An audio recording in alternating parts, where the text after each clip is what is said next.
Hello everyone, peace of Christ to all. Today we are going to speak about a specific topic, which is about African and Islam. Actually, this is a question I've been I've been asked to do a topic about it from a while ago by one of the brothers in YouTube. But there's a lot of requests, so as they say, first come, first serve, right? So what we will talk about is what black people consider are considered in Islam, or how Islam really think of the black people. Now, for sure, uh, when we say black people. They are people like us, and there is no different or differentiation between black and white, especially for God. A human being, they can make their own differences because always a human seek differences more than what is seeking, let us say, reason to be united. So people love to discriminate each other, and sometimes it's based on color, sometimes it's based on ethnic group, or sometimes based on religion or gender, etc. So discrimination is something is part of a human being history and life, and discrimination is done by every race. Mistakenly, people they think that it was only the white man who discriminated the black man. Actually, everybody discriminate everybody, and mistakenly people think that the white man only is the one who enslaved the black man, and this is for sure wrong. And we can give a very simple example. The Egyptian, they enslaved the whole nation of Israel, and we know that the Egyptian are African, and they enslaved Israel. So slavery had nothing to do really with color, uh, but obviously because the black people in Africa, they were not advanced uh, in weapon defense knowledge, so other ethnic groups they took over them, and they were able to conquer them, or let us say enslave them. uh, so this is something happened before, and something happened not long time ago, and I believe this will happen again, and it's happening today actually. But the way of slavery today is different. Corporation, they enslave the population, the whole population, white, black, it doesn't matter really. You are just a little tiny human being who walk behind the cashier machine trying to make living, and the corporation decide your fate. These days corporation, they are so big to the point they have a budget bigger than a state. As an example, right now we are using Google have a budget bigger than many countries exist in this earth. Actually, if I say that the budget of Google is bigger than all of African countries together, I will not be exaggerating. So slavery today have different faces and have different propaganda and different ideology. Slavery always exists, but they changed the skin of slavery. Uh, and sometimes you are a slave of your own, self, which means, uh, you know, uh, you think you are free and you act like as if you are free, or let us say, you convince yourself that you are free, but in fact you are a very, very slave. Slave of the way you dress, slave of the things you buy, a slave of the things you eat, because simply most of people they buy what TV commercial lead them to buy. This is a slavery. This is a different kind of slavery. It's a soft slavery, kind of slavery. Like they don't force you to buy it, but they made you really buy it by using their technique. You see, when they make commercial, the commercial is made by very highly qualified people who understand like they study the psychology of a human being. So what they do, they study how to drive you to do something for them, which is buying from them. or even doing something. Even governments, when they decide to make decisions, those government, they have a high quality scientist who they study human nature and the behavior of a human nature, and then based on that, they make decision which is going to lead into something else. So it's not really what people think. That's slavery is just one way. Like I just capture a man or a woman and I made them my slaves. That is not really necessarily the case. Anyway, today I'm just trying to share some thought with you, so all of us will think about it,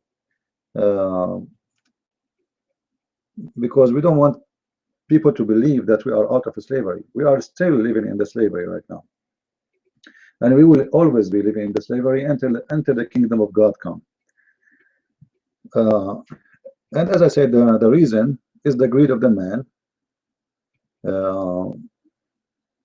It doesn't matter what kind of man, a white man, black man, it doesn't matter. You see in a poor area where a black man, he controls black people too, if he can, but for sure not everyone do that. There's good, there's bad everywhere.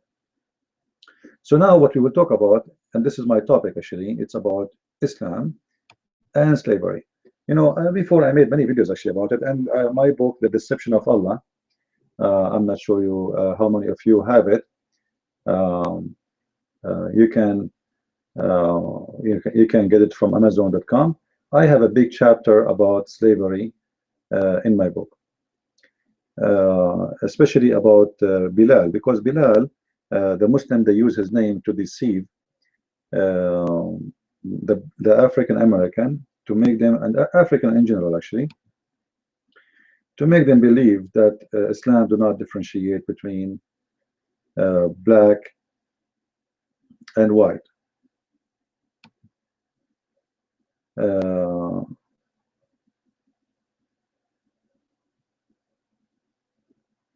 Actually, I just received I'm reading an email from an African brother. I think I'm not sure really where he is from, but I think he is from Africa.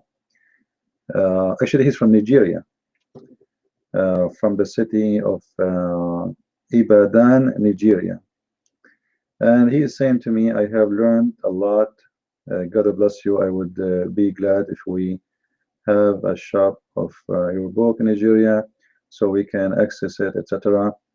Your blessings since I met you online. God bless you, your wisdom. Your video I watch has made me a nightmare to Muslims in my, etc. So he is like happy for learning from my videos, and that will make me really happy. And as we see, our brother here, he is an African, and we as a Christians, any Christian, he really discriminates between people by color or ethnic or anything. He is no Christian. Christianity is far away from discriminating. The second you discriminate, you do not know God. You do not know why God is, made you exist. It's a foolishness behavior. It's a selfish, and it's disgusting. And at the end of the day, discriminating someone will not make you comfortable, really. It's about based on hate. That means you have hate in your heart and you can't get away with it. And hate something is very dangerous, because hate, what I know about hate, is the same as poison. You don't drink as liquid, but it is killing your body. You don't see it, but you live it. And hate is very, very ugly. And the only way for you to discriminate is to have hate. And for sure, you add reasons for that, and or it can be just for because you want to make money of people, etc. You want to use them and abuse them. Like you can be a black person, but you discriminate your own kind, just because you are a selfish man who like to make money. Like in certain time, black people, they used to capture black people and sell them to the white man. So the crime here is involved the white and the black, not only the black, not only the white. because there's a buyer and there's the one who capture. In the time when the African American, they used to be sold in America, the one was buying it. He was buying from the Arab in North Africa. All the slavery was coming from North Africa. Actually, you can do a little search in Google. I'm not going to do that for you.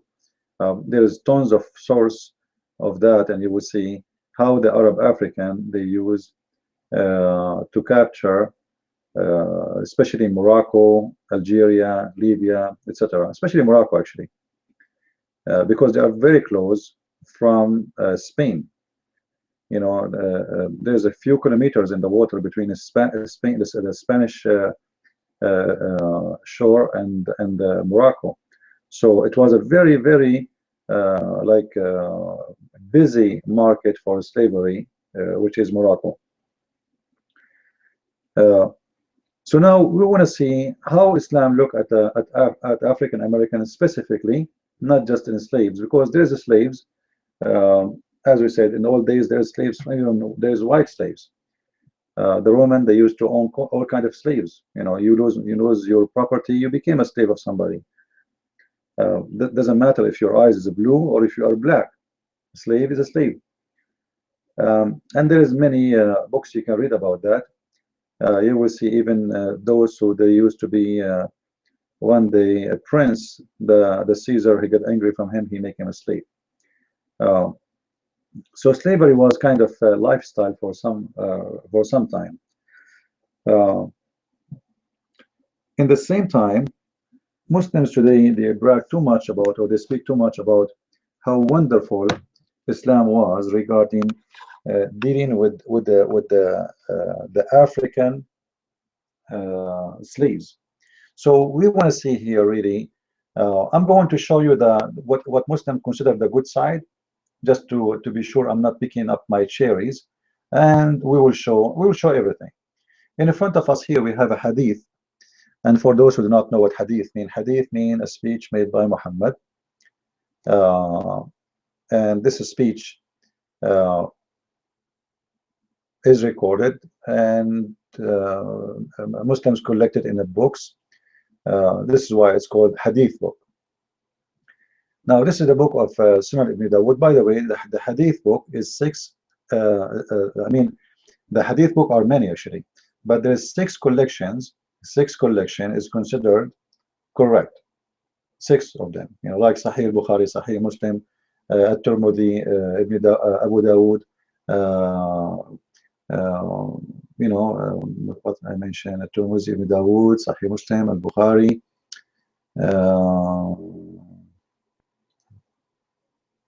Losing my memory. At-Tirmidhi, Muwatta Malik. Anyway, so they are totally six hadith book, and for sure there's a lot more books, but those are not really the top. Those six collections are the top. Now here in front of us we see one of the Sahih books and the hadith in front of us. However, here you see the Muslim, they say this is da'if.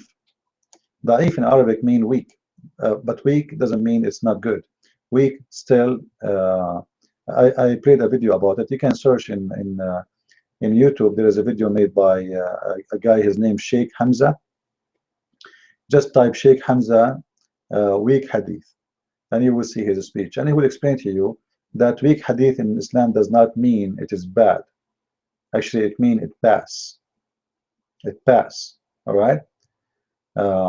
So Muslims, they try to fool you usually and say da'if, it means it's not accepted. However, I'm choosing this one because supposedly this one is good. So if the Muslim want to consider da'if, which means they want to say we're rejected, let them reject it. It's up to them. Supposedly it's good. The Muslims always do, they mention this hadith actually, but in fact this hadith is really bad. A man brought the Prophet a black slave girl. He said, Messenger of Allah,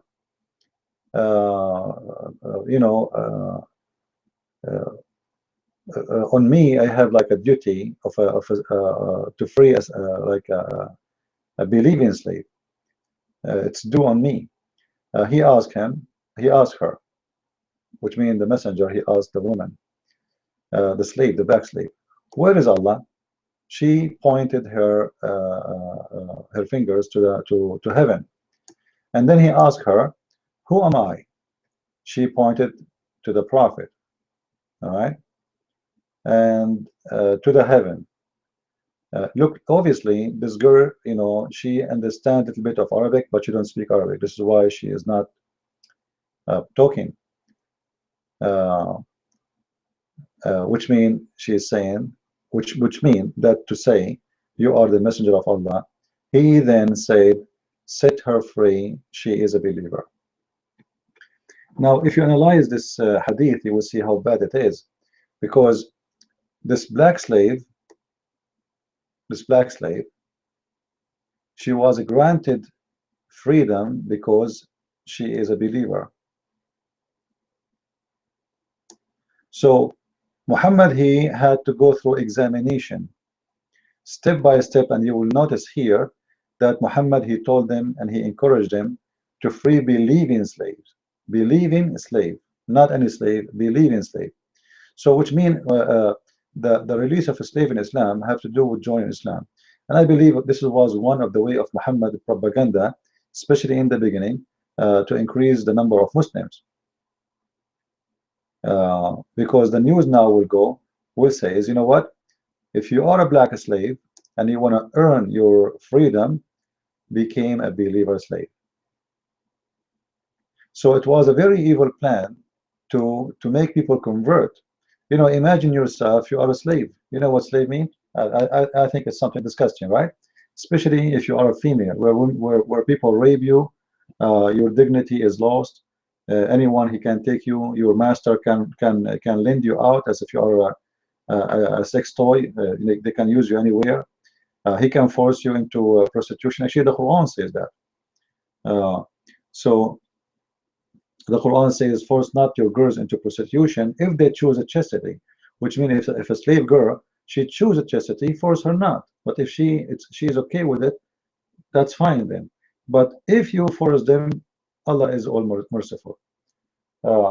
So slave girls was used for prostitution, big deal, with no question. But you will notice here that this case is not really the case anymore. Muhammad, maybe in the beginning, he practiced this to free some slaves in order to encourage slaves to join his religion. All right. But later, the plan will change when Muhammad, he had enough number. He do not need those slaves no more. Then there's no need. Let them stay as slaves. I will show you different hadith.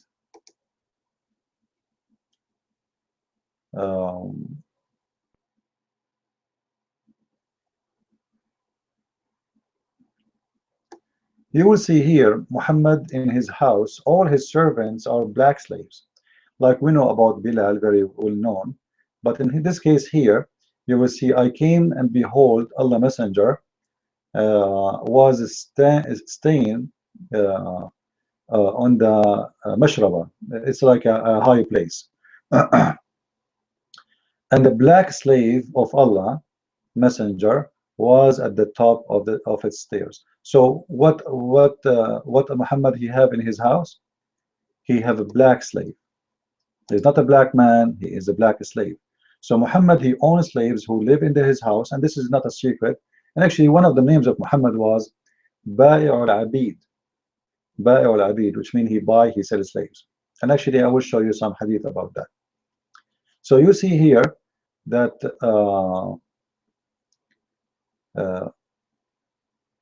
having a black slave in the time of Muhammad, in the house of Muhammad, was something very normal. You know, God knows how many black slaves, to the point Umar al-Khattab, you don't even remember his name. You see, when you say Umar al-Khattab is a person who come every day to the house of Muhammad, all right, but yet he cannot remember the name of the black slave, because obviously there's a lot of them.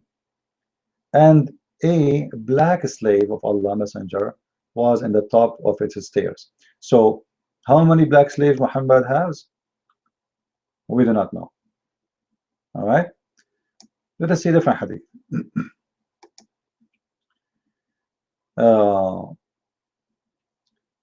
There come, this is Sahih Muslim, and this is the reference if you want to see the number, and for the hadith before it, this is the reference in case you didn't see it.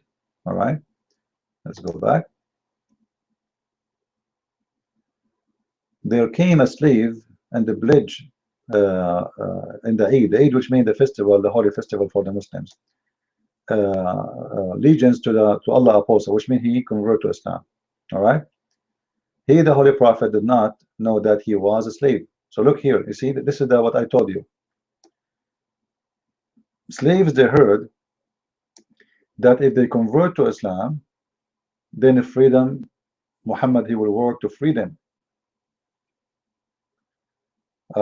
As we showed you from the case of the women.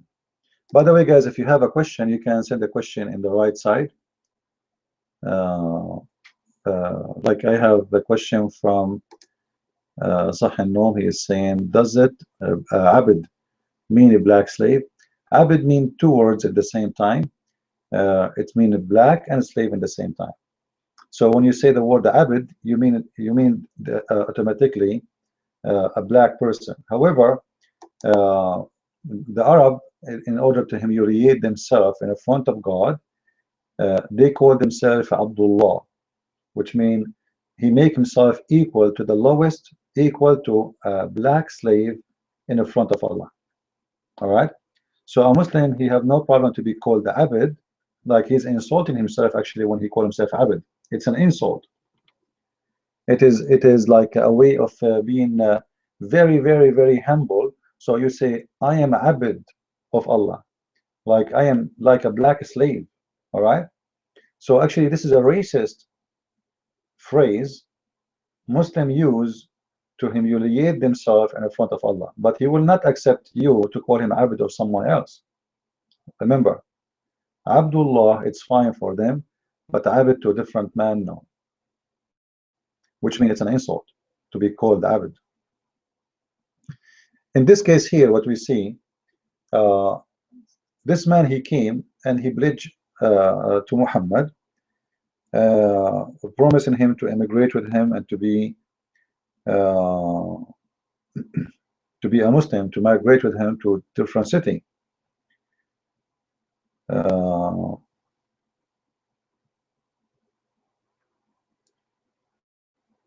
So what Muhammad did, if you read with me, you will see.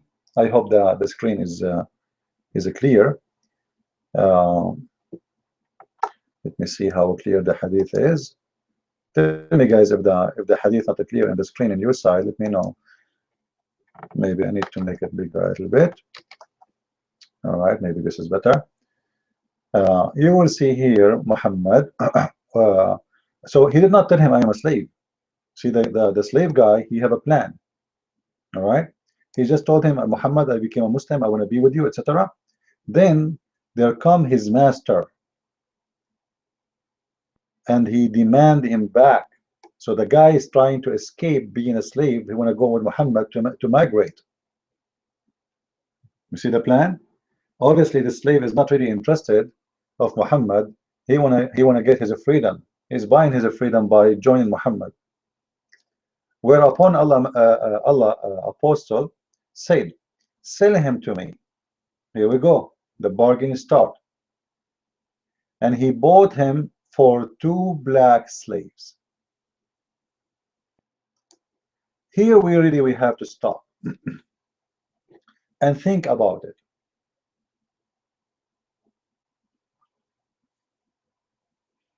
In order to make such a bargain, I have to own a lot of slaves.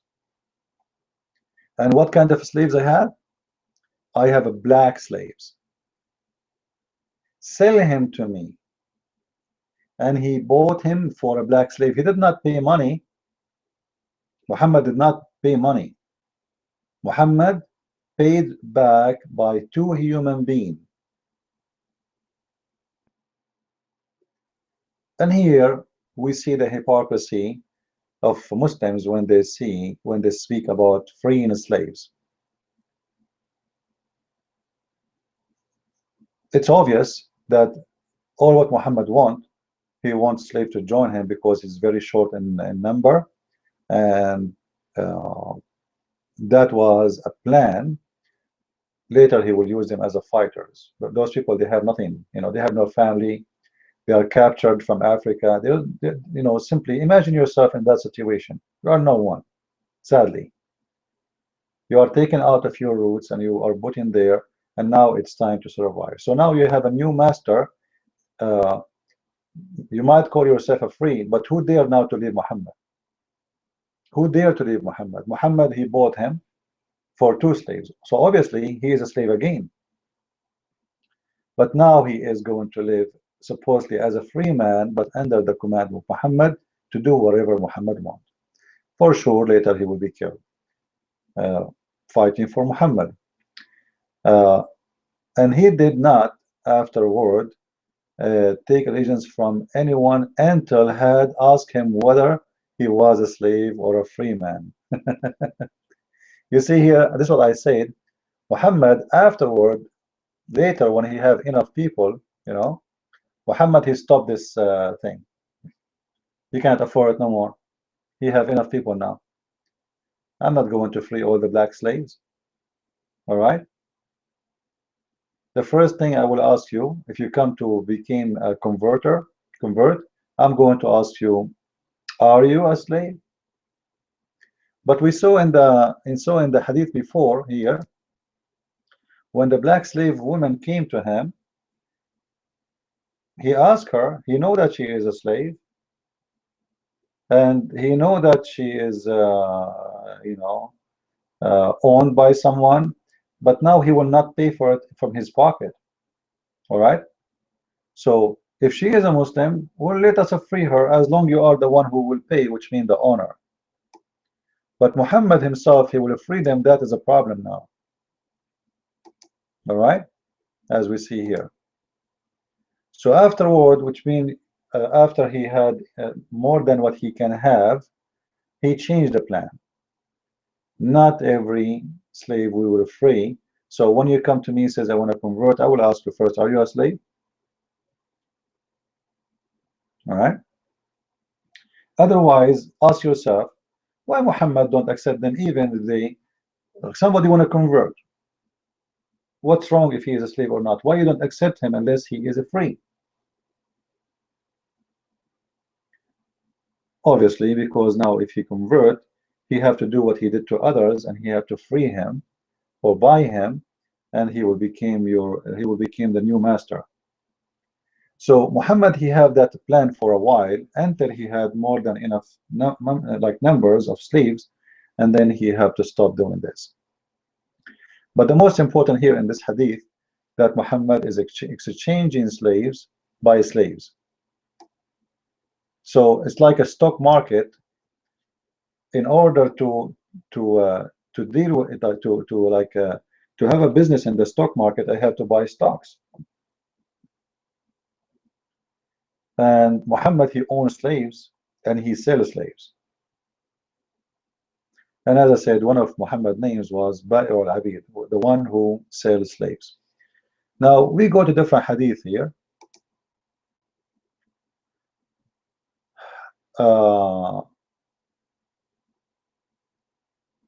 Here I wanna speak about the color and racism, religious belief in Islam. As an example, you have even some, I don't know if how you can see it, but for me I see it very racist, like white heart and a black heart. Black heart is someone is a bad person. White heart is someone is a good person. For me, I believe this is wrong. I can take it as a metaphorical thing, but if you think about it, it's not really, it's not right. Maybe even today people, they use such a term, but I think this is a racist term. I'm not going to concentrate too much about this, but obviously in the culture of Islam, black and white is it have to do with the color, I mean the good and the wrong. Uh,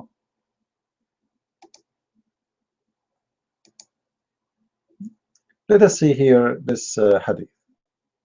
I asked the Messenger of Allah about all black dogs, and he said it is a devil.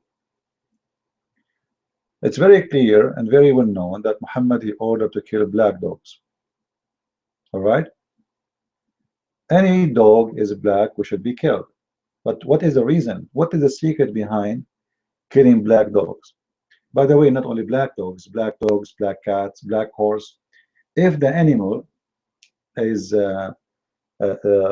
totally black, he have to be killed in Islam.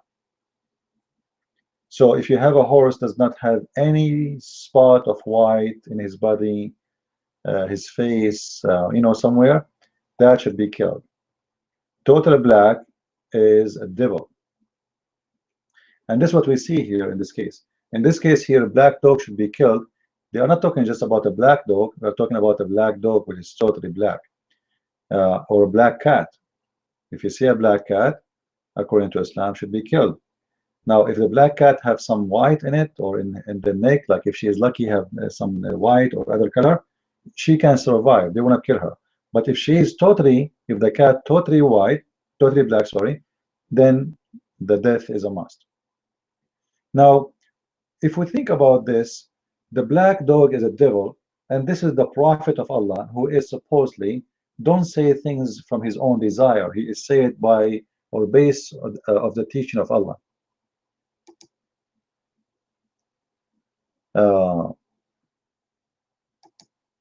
Why the black dog is a devil? Obviously, this is a racist comment. There is more hadith actually about this. As an example here, Muhammad, he said, the prayer is severed, or which means interrupted, by a black dog and a woman, all right, who has reached the age of menstruations. So black dog and women both are filthy. And this is making us, see clearly how Islam treats a black dog equal to a woman. And the black dog is treated badly because of its color, and the woman is treated badly because of her menstruation. If we continue here,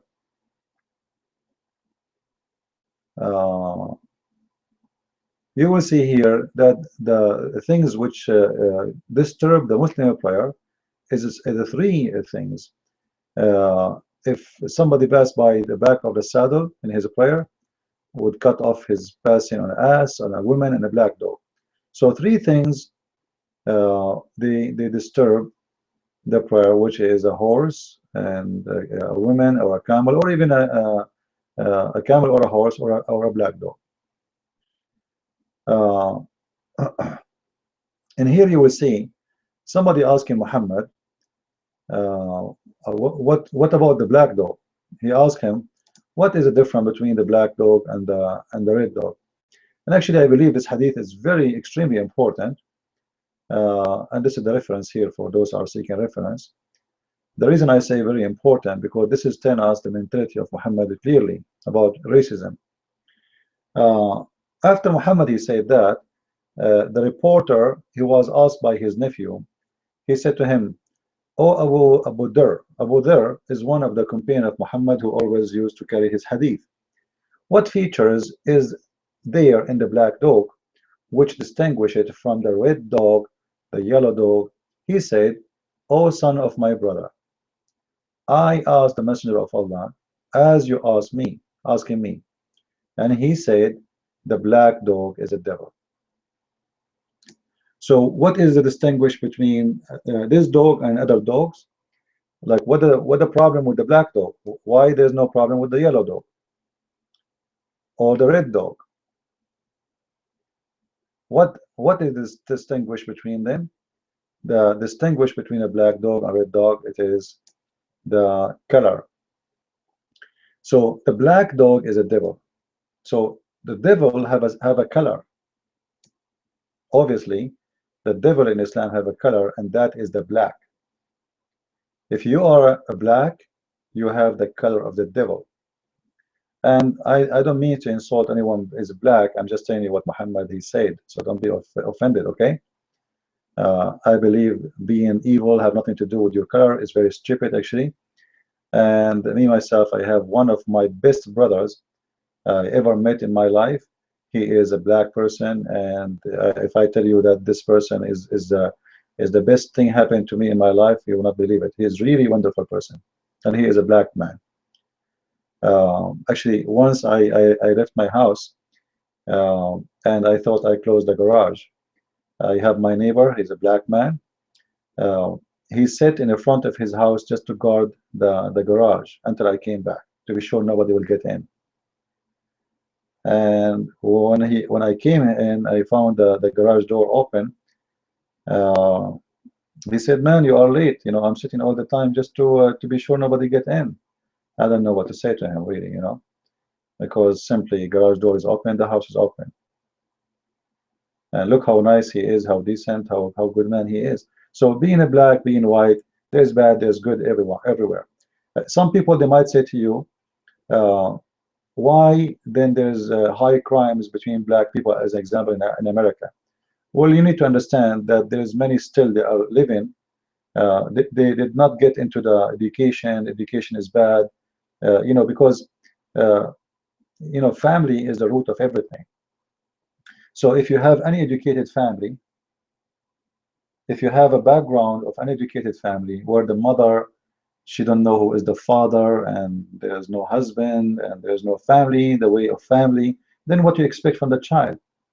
So a black community suffer more of those problems due to many reasons. But you will notice that the second you offer the black person, the African person, who they are our brothers and sisters in Christ, and they are our brothers in humanity, first of all, you offer them the education and the same thing you have, then you will see they can have a better life. Like, you know, some they are born in a society where drugs everywhere, where drugs is a style of life. So what do you expect? You know, health bring health, and illness bring illness. So it's not really because they are black or because they are white. Same thing. If a white person he grow up in a family which is drugs and prostitution, or you know, everything wrong, alcoholic father, alcoholic family, etc. What you expect from the child? It's going to be a miracle to have a child he is not the same as the parents. So this is have nothing to do with the color. It has to do with where you grow. You know, what kind of opportunities you have in your life. Some of us, we are lucky, we get opportunity to go to school. Some of us, we never have this opportunity. You know, you reach an age of you finish high school and then you want to go to college, but then there's nobody to pay for your college. And sadly in USA, sadly, it's very disgusting actually that college is not for free. um, you go in Europe, you will see how in Europe many many countries they provide free education to students and they give them scholarship, etc. In America, you have to die twice in order to finish your degree. And this is why actually education in America is really not good. Most of Americans are not educated because earning a degree is not really easy. As an example, if you want to be a doctor in America, it's going to cost you, if I say $1 million, I'm not exaggerating, before you finish. Well, how a student will get $1 million? Either you are coming from a rich family, or you are lucky to be accepted to be given a loan, and then you have to pay it for the rest of your life. Like the first 10 years after you graduate, you pay back. So I don't believe that crime have to do with ethnic or etc. Like, you know, like now we are talking about Muslims, right? Muslims, I don't talk about them as an ethnic either, even though they consider themselves a nation. Muslim, they consider themselves a nation, an ummah. So for Muslim themselves, they think they are a nation, but in fact they are not. You know, Islam is not a race; it's a religion. The Muslim himself, if he don't grow, take a Muslim child, which means from a Muslim family, and let him grow in a Christian family. He will not be a terrorist. He will not think of committing suicide. He will not harm anyone. He don't want to kill anyone. Simply, it is where you grow. What they feed you when you are a child. I'm not talking about food, ideas, belief, etc. So the ideas and the belief, they change everything about you. It's not your color, it's not your ethnic, it's not where you are coming from. It is about how you grow up. Okay? As we say, garbage in, garbage out. So a Muslim now, he read this hadith. He's a prophet, the best man ever in his mind, says that the black dog is a devil. There's no way to convince him that the black dog is good. If he see a black dog, he will shoot him dead. For no reason, just because Muhammad, he said so. The yellow dog is fine. The red dog is fine. The black dog is a devil. Can you change that in his mind? No way, that's it. This is the prophet of Allah, police upon him, saying that. Who can discuss this topic with Muhammad? Like, can you even argue about it? Can you say this is not logical, this is not right? Who dare? Who dare to say to Muhammad, you are stupid? Right? So religion can shape a human being and can change his shape actually, because you are what you believe. And now this person, he believes strongly that a black dog is a devil. Now, if we want to see, you know, like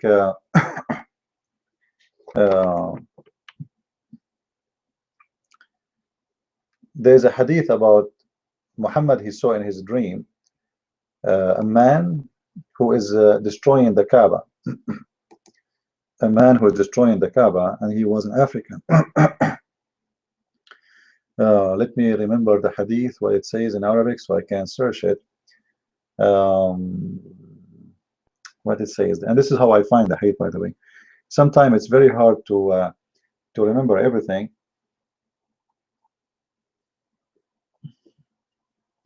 But maybe it's better to search for it in English, so you can learn with me how to find it yourself.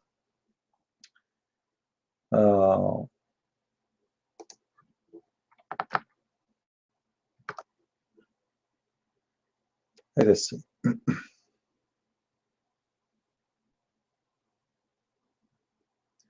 You will see here all of them, they are speaking about the black dog and the black man, and how the black color is infecting the religion of Islam.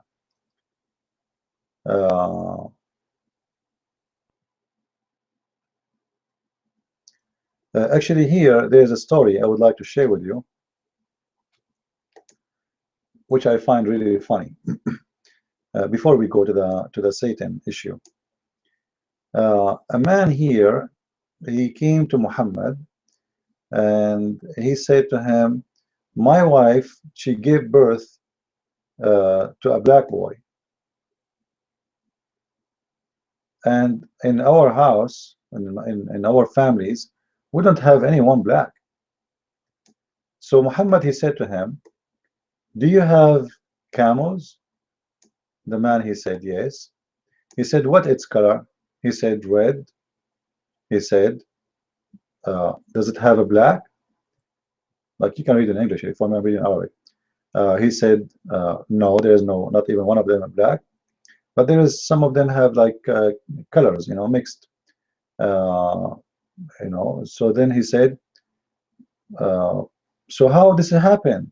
Obviously, they took the color from them, you know. But if you think about it, how this happen actually? This is impossible. If the both parents are white, the son will not be black. What does have to do with the camels? Camels, they have sex all together, and you know they don't have, like, it's not a race. Camels have many colors, and there is not one wife and one husband and one family and one nation, and they are separated. White men, white women in their family, they have no black. How the son is black? Obviously, Muhammad, he come with a very funny, stupid explanation. And for sure, you can come with your comment if you are a Muslim, try to defend that. Now we go back to the story of the black man is the devil, trying to find it.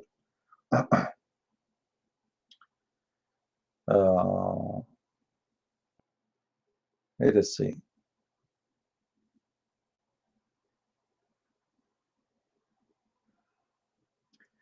Actually, before I forget, as long as I'm here, let me search for the black stone, because this is another issue. Before we go to the black man is a devil, the black stone used to be white like milk.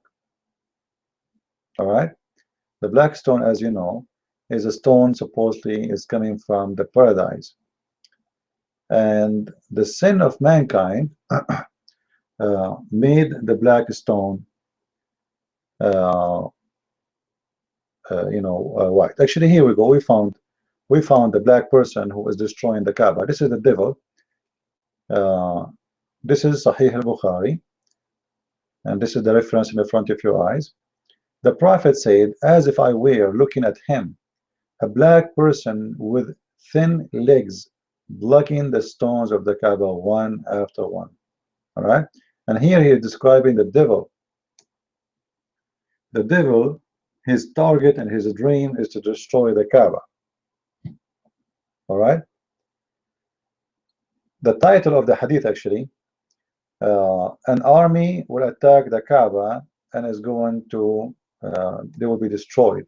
The earth will swallow them. All right, so here Muhammad reporting what kind of a person, the one who will try to destroy the Kaaba, the devil who will do that. He is a black person and he have thin legs, and simply Muhammad is describing those poor hungry black people. You know, at that time, even like those who are supposedly, you know, like, I mean, the slave, they don't give him really a food. They give him food to survive, and they work from the morning until whatever, until the time like that they are dead.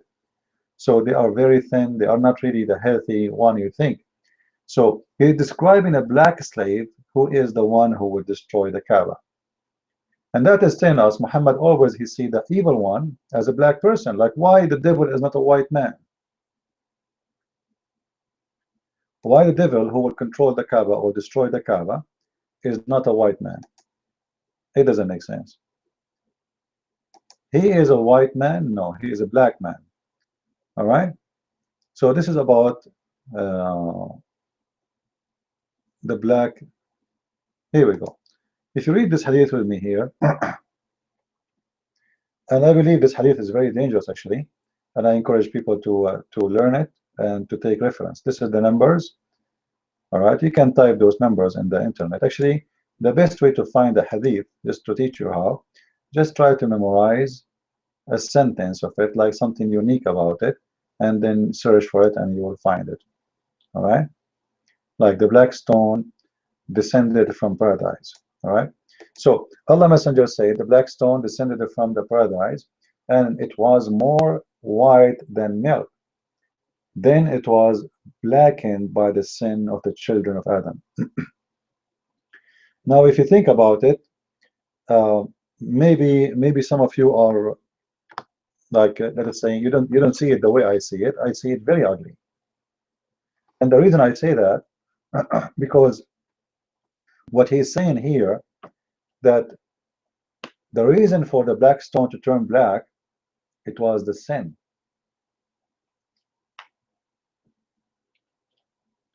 Read with me carefully, please.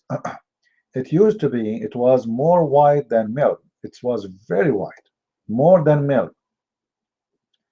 But it was blackened by the sin of the children of Adam. So what sin do? What sin of a man will do to the black stone? The more you sin, the more the stone go black. The less sin, the less the stone go black. The black stone will go white. So sin and color, they go together. I am black because I am a sinner, I am not a sinner, I am white like milk. This is what Muhammad is trying to say to us. If anyone have a question, by the way, feel free. There's an option in Hangout. You can give me your question, and I will be happy to answer you. So I believe this is giving me a very clear image of how Islam think of a black person. And if you cannot see it still, it's mean you are blind, really. You don't want to see. Like, you know, if you are a black person and you converted to Islam and you think, no, Islam is not like that. And they told you about Bilal. If I show you about Bilal, you will feel how disgusting the life of Bilal is. Bilal, Muhammad, he died, and Bilal still was a slave. Did you ask yourself why Muhammad did not free Bilal? And you will see the poor Bilal.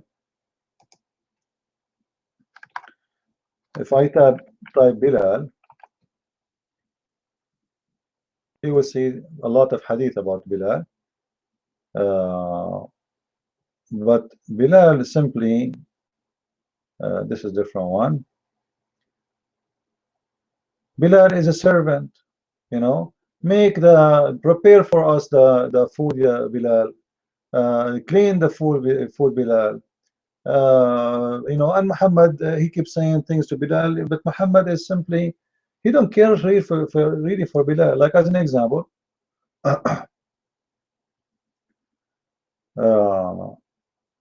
here Muhammad, this is a hadith Muslims they always use to speak about Muhammad praising Bilal, but you see here mawdu', which means this is rejected. This is not accepted by Muslims. However, you will see Muhammad is the one, Bilal is just a servant who do things, and Muhammad, he fooled him. Bilal, you will be in heaven with us, Bilal. Free him. Free Bilal and later tell him about heaven. All right? Make him live as a free man. Bilal is the one who carry Muhammad's stuff. Bilal is the one who put things in his bags. Bilal is the one who put the sheets. Bilal is the one who collect the money. Bilal is the messenger. Bilal is the guard. Bilal is a secretary. Bilal, you know. But Bilal, the poor guy, Muhammad, he died, and still he is a slave. So all of this to tell me that Bilal, he is still a slave. They will say to you, Bilal was the first one who was called to do the adhan, the prayer of Islam, because he's a slave. The rest, they don't want to do it. It's a very hard job. You wake up, you know, 3:30 a.m. in the morning to prepare yourself. You go in the top of the roof and start screaming like crazy. You want to wake up the whole city. The free men, they will not do that. How come Umar ibn Khattab don't do that? Why Muhammad don't do that? Isn't he the prophet? He is the first one to call for the prayer. No, we order Bilal, you know, Bilal, the slave, and we let him do it. So when they speak about Bilal, obviously he have a very harsh life with Muhammad. Let me see if I can find the hadith.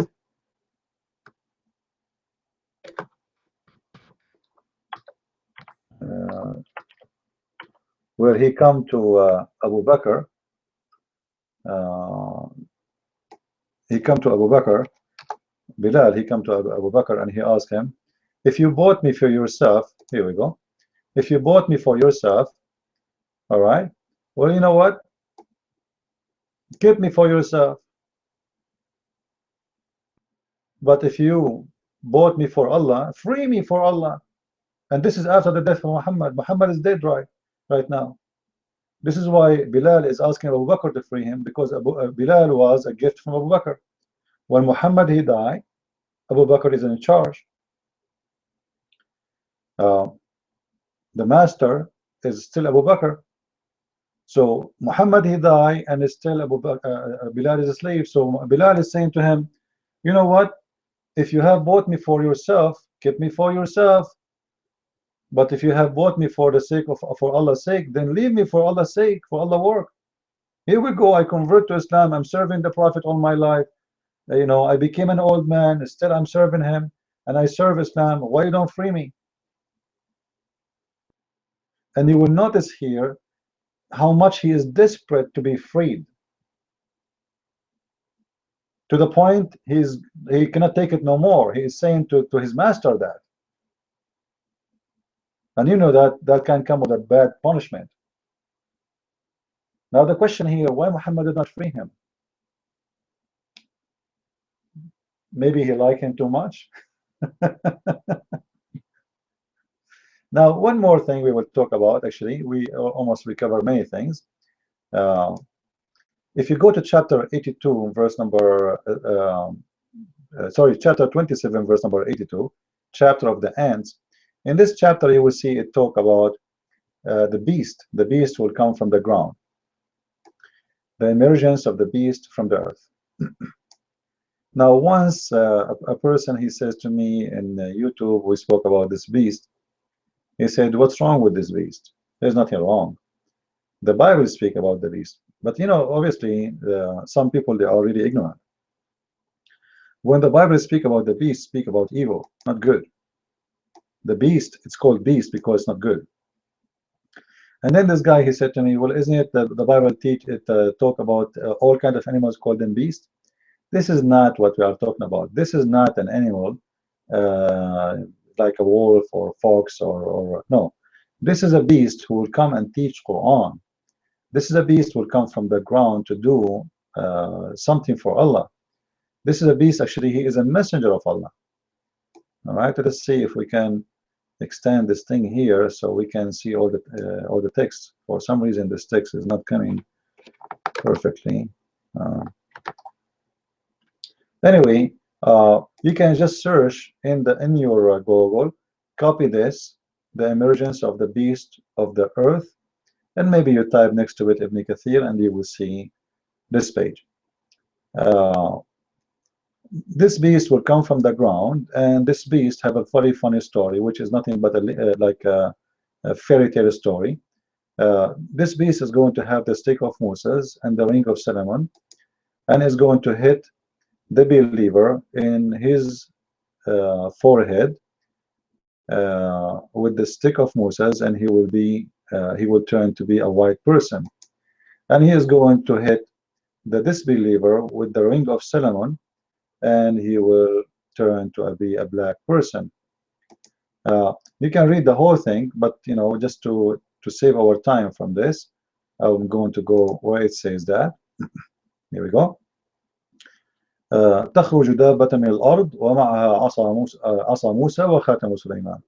A beast will come from the ground, with it the stick of Moses, or the staff of Moses, and the ring of Suleiman, and then is going to hit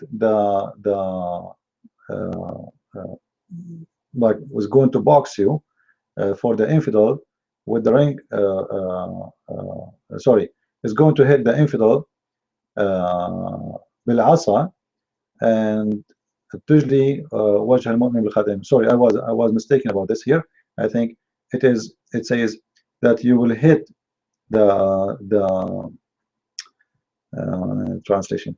It's going to hit your face, or sorry, the nose of the kafir with the stick of Moses, and is going to hit the infidel with the ring of Solomon.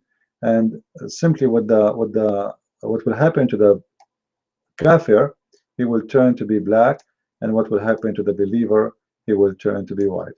We will see here that here. And the beast will emerge from the earth, with it will be a staff of Moses and the ring of Solomon, and it will strike the nose of this believer with the staff, and it will make his face of the believer bright. Okay, just wait. Actually, the translation, I believe, wrong.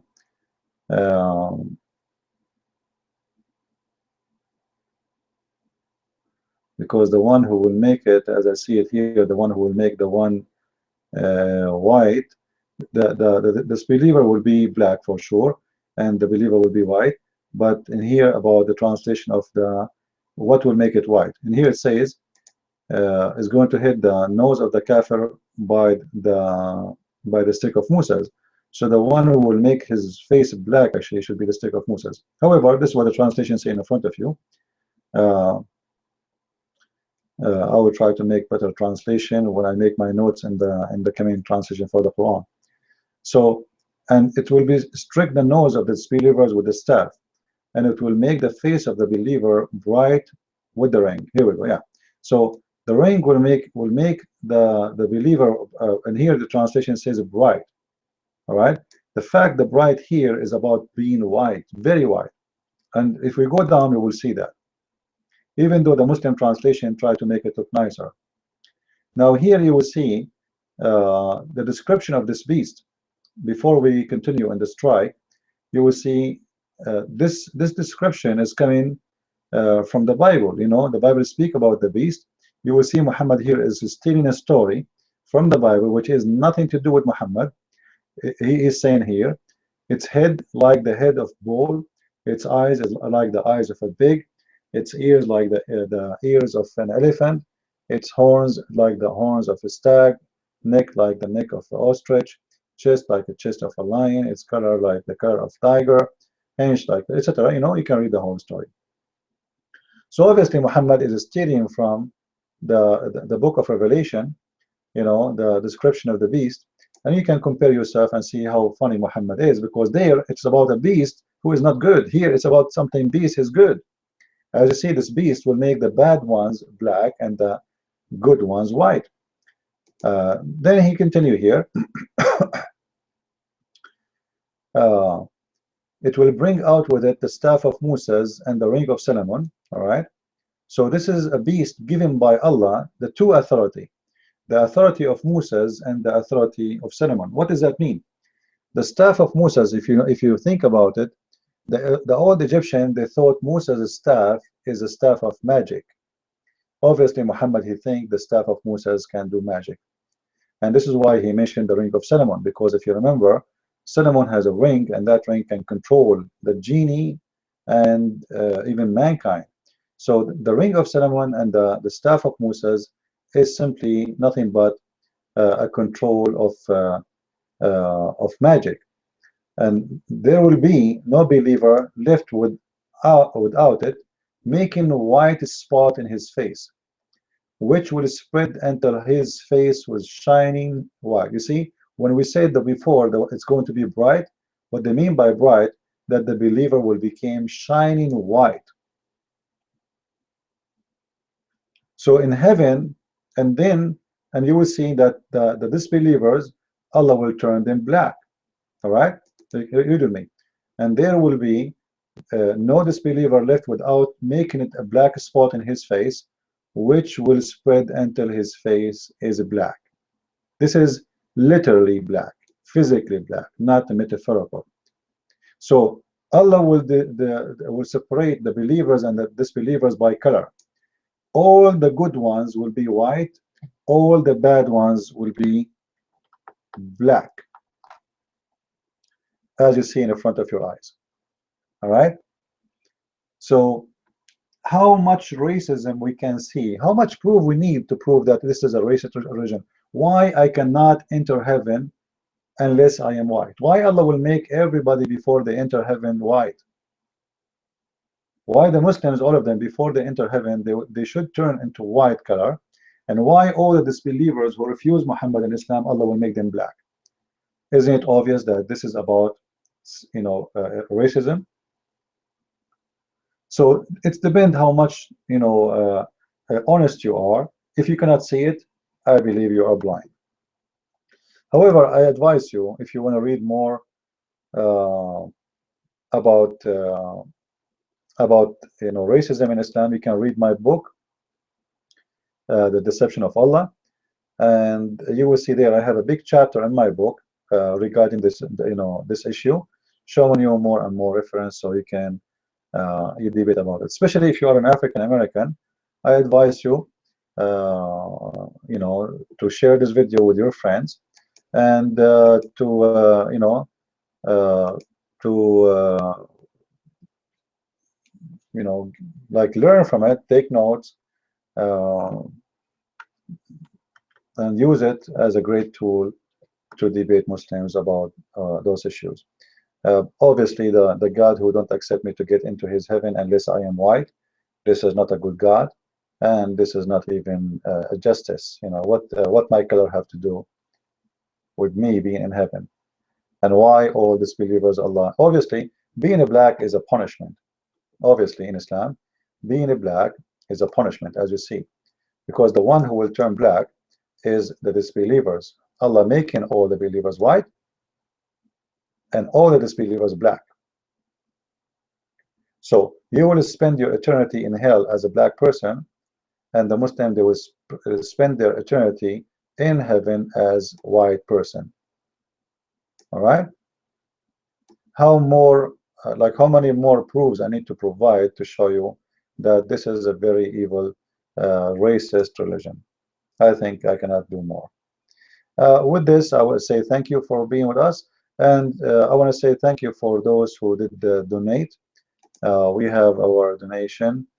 We have 21 supporters, which is very amazing, from all the thousands and thousands of people who watch my videos, and they claim they support me. Only 21 they were real, and the rest they are just watching. Anyway, God is good, and I have a real appreciation for those 21. For me, I wish the number is $100, but the supporter is 1,000. I mean, you can donate to $1, but when you see only 21, that is showing you how many fake people are around, who claim to be supporters, even though everybody share my videos, everybody learn from me, but when you ask them to do something, nobody is there. But the good ones are few, and this is what the Bible says, and the rest are Christians by name. Christ is Lord, Islam is false. And thank you for being with us. God bless.